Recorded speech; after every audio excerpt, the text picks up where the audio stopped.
नमस्कार दोस्तों, जय श्री कृष्णा। आज मैं आपको सुनाने जा रही हूँ चैत्र कृष्ण पक्ष पाप मोचनी एकादशी की कथा। युधिष्ठिर बोले, हे कृष्ण, चैत्र कृष्ण पक्ष की एकादशी का क्या नाम है, उसकी क्या विधि और क्या फल है? श्री कृष्ण बोले, हे राजन, मैं पाप मोचनी एकादशी का व्रत कहूँगा, उसे सुनो। यह पिशाच योनि को दूर करने वाली, कामना और सिद्धि को देने वाली, पापों को दूर करने वाली, शुभ फल और धर्म को देने वाली है। इस विचित्र कथा को सुनिए। प्राचीन समय में वसंत ऋतु में कुबेर का चैत्र रथ नाम का वन फूलों से सुशोभित था। वहाँ गंधर्वों की कन्या किन्नरों के साथ विहार करती थी।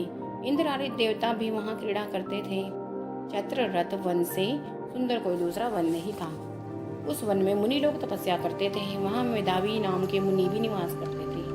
वहाँ अप्सराओं ने मुनि को मोहित करने का प्रयत्न किया।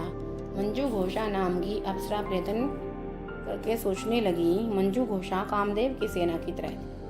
मेधावी ऋषि को देखकर वह भी कामदेव से पीड़ित हो गई। यौवन के सुंदर शरीर वाले श्वेत यज्ञोपवीत धारण किए हुए मेधावी ऋषि भी दूसरे कामदेव की तरह सुशोभित हो रहे थे।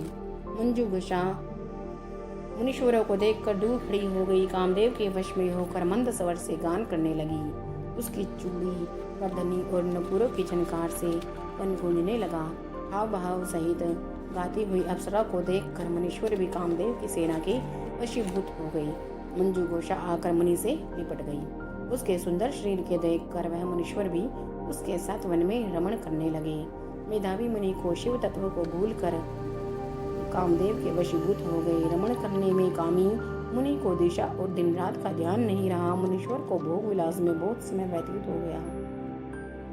तब मंजू घोषा ने स्वर लोक जाने का विचार किया। चलते समय है वह स्मरण करते हुए मुनि से बोली कि मुझे अपने घर जाने के लिए आज्ञा दीजिए। मेधावी बोले, हे सुंदर मुख वाली, तू आज संध्या को आई है। प्रातःकाल तू मेरे पास निवास कर। प्रातःकाल तक तू मेरे पास निवास कर। मुनि के इस वचन को सुनकर वह डर गई। फिर 57 वर्ष 9 महीने दिन व्यतीत हो गई।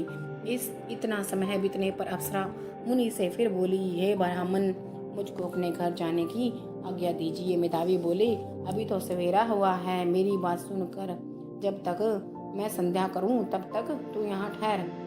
मुनि के इस वचन को सुनकर वह डर गई। फिर मुस्कुराकर विस्मित होकर बोली कि विपेंद्र, आपकी संध्या का कितना प्रमाण है, वह समाप्त हुई कि नहीं? मेरे ऊपर कृपया करके गए हुए समय का विचार करिए। अप्सरा के इस वाक्य को सुनकर मुनि को बड़ा आश्चर्य हुआ। ब्राह्मण के हृदय में ध्यान करके समय का अनुमान कर लिया और बोले, हे सुंदरी, तेरे साथ 57 वर्ष बीत गए। तप को बिगाड़ने वाली अप्सरा को काल के समान देखकर क्रोध से मुनि के होठ कांपने लगे और बोले कि तू पिशाचनी हो जा। हे पापीन, तुझको धिक्कार है। मुनि के श्राप से दुग्ध सुंदर भुरकुटी वाली अप्सरा नरम होकर मुनि से प्रार्थना करने लगी, हे विप्र, आपके साथ मुझको बहुत से वर्ष बीत गए। इस कारण से हे स्वामीन, मेरे ऊपर कृपा करिए। मुनि बोले, हे भद्रे, मैं क्या करूं? तूने मेरा बड़ा भारी तप नष्ट कर दिया है। तथापि मैं तुझको श्राप दूर होने का उपाय बतलाता हूँ, उसे सुन। चैत्र कृष्ण पक्ष में जब पापों को नाश करने वाली पाप मोचनी नाम की शुभ एकादशी होती है, हे भद्रे, उसका व्रत करने से पिशाच योनि छूट जाती है। यह कहकर वह मेधावी पिता के आश्रम में चले गए। मेधावी को आया हुआ देखकर च्यवन ऋषि बोले, हे पुत्र, तूने यह क्या किया? सब तपस्या को नष्ट कर दिया। मेधावी बोले, मैंने अप्सरा के साथ रमण किया, यह बड़ा भारी पाप है। अब प्रायश्चित बताइए जिससे पाप दूर हो जाए।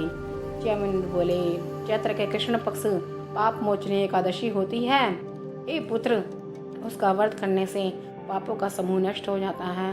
पिता के इस वचन को सुनकर मुनि ने उत्तम व्रत किया। मुनि का पाप दूर हो गया और धर्मात्मा हो गई।